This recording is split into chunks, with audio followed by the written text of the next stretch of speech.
Battle through the heavens के अंदर जो ज़ायोन के मास्टर हैं याओ चेन, उनको बचपन में उनके क्लैन से क्यों निकाल दिया गया?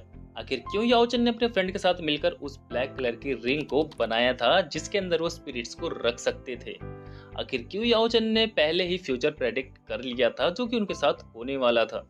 इन सभी सवालों के जवाब आपको मिल जाएंगे, लेकिन बने रहिए वीडियो के एंड तक। और अगर आपको हमारी वीडियो पसंद आती है तो लाइक शेयर कमेंट जरूर करना। जैसे कि हमारे मास्टर याओ चेन ने ज़ायोन को बताया था कि जो डो कंटिनेंट है वो बहुत ज़्यादा वास्ट है। अब डो कंटिनेंट के अंदर ऐसे ऐसे क्लैंस रहते हैं जिनके अंदर भाई डो जोंग तो एक नॉर्मल चीज़ होती है। अब इन डो टी लेवल तक के भी लोग होते हैं। अब डो कंटिनेंट के अंदर ही आता है सेंट्रल प्लान्स। सेंट्रल प्लान्स के अंदर हमारे याओ चेन का क्लैन रहता था जो कि बेसिकली याओ क्लैन है। याओ क्लैन एक डो टी लेवल ब्लड लाइन से बिलोंग करता था। अब जो हमारे मास्टर याओ चेन थे वो बेसिकली बचपन से ही थोड़े वीक हुआ करते थे। याओ क्लैन फेमस हुआ करता था अपनी मेडिसिन के लिए, क्योंकि इनके अंदर भाई 7 टीयर 8 टीयर 9 टीयर की तक की पील बनाई जाती थी, जो कि एक बहुत ही ज़्यादा बड़ी बात होती थी। अब क्योंकि वहाँ पर जो पिल कॉन्फ्रेंस वगैरह होती थी, जो पिल कॉन्फ्रेंस टावर होता था, उसके अंदर जो ज़्यादातर विजेता होते थे वो भाई याओ क्लैन के ही होते थे, क्योंकि ये पूरे सेंट्रल प्लान्स के अंदर फेमस हुआ करते थे अपनी पिल मेकिंग के लिए। अब जो हमारे मास्टर याओ थे वो बिलीव करते थे कि भाई जो पिल मेकिंग स्किल है वो सिर्फ हमारे क्लैन तक सीमित नहीं रहनी चाहिए, इसको हमको दूसरों को भी सिखाना चाहिए।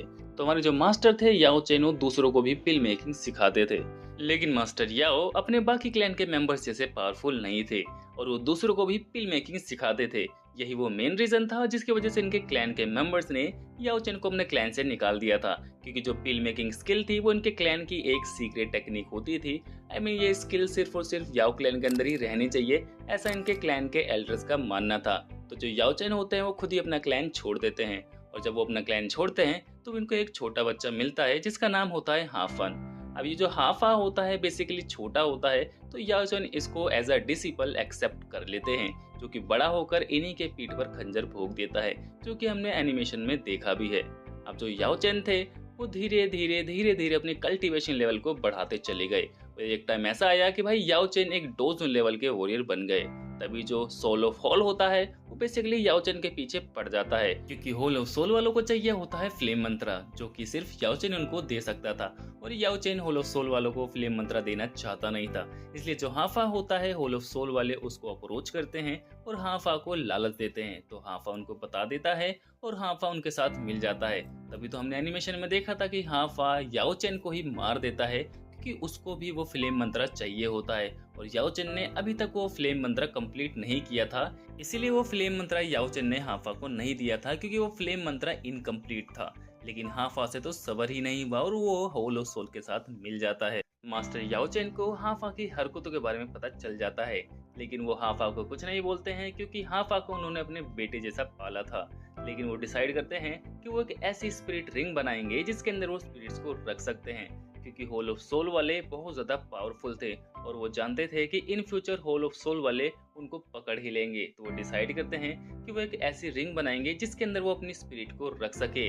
अब आप यकीन नहीं करोगे, लेकिन जो ज़ाओयान की मदर थी वो इन्वॉल्व थी इन सब प्रोसीजर्स के अंदर, क्योंकि ज़ाओयान की मदर बिलोंग करती है 2D लेवल ब्लड लाइन से और वो ज़ाओयान नहीं जानता है। अब वो जो रिंग होती है वो बेसिकली ज़ाओयान की मदर के पास चली जाती है, और जो ज़ाओयान की मदर होती है वो मरने से पहले उस रिंग को अपने बेटे ज़ाओयान को दे देती हैं। अब वो जो रिंग होती है वो ज़ाओयान के पास पहुंच जाती है, और रिंग के अंदर जो मास्टर चेन होते हैं वो अपनी सोल को रिवाइव करने के लिए ज़ाओयान का जो टैलेंट होता है, जो कल्टीवेशन होता है, उसको धीरे धीरे एब्सॉर्ब करते रहते हैं। इसलिए तो ज़ाओयान हीरो से जीरो बन जाता है। तो ये हमारी कहानी थी उस ब्लैक रिंग की। तो आपको कैसा लगा वीडियो के कमेंट में ज़रूर बताना। मिलते हैं नेक्स्ट वीडियो में।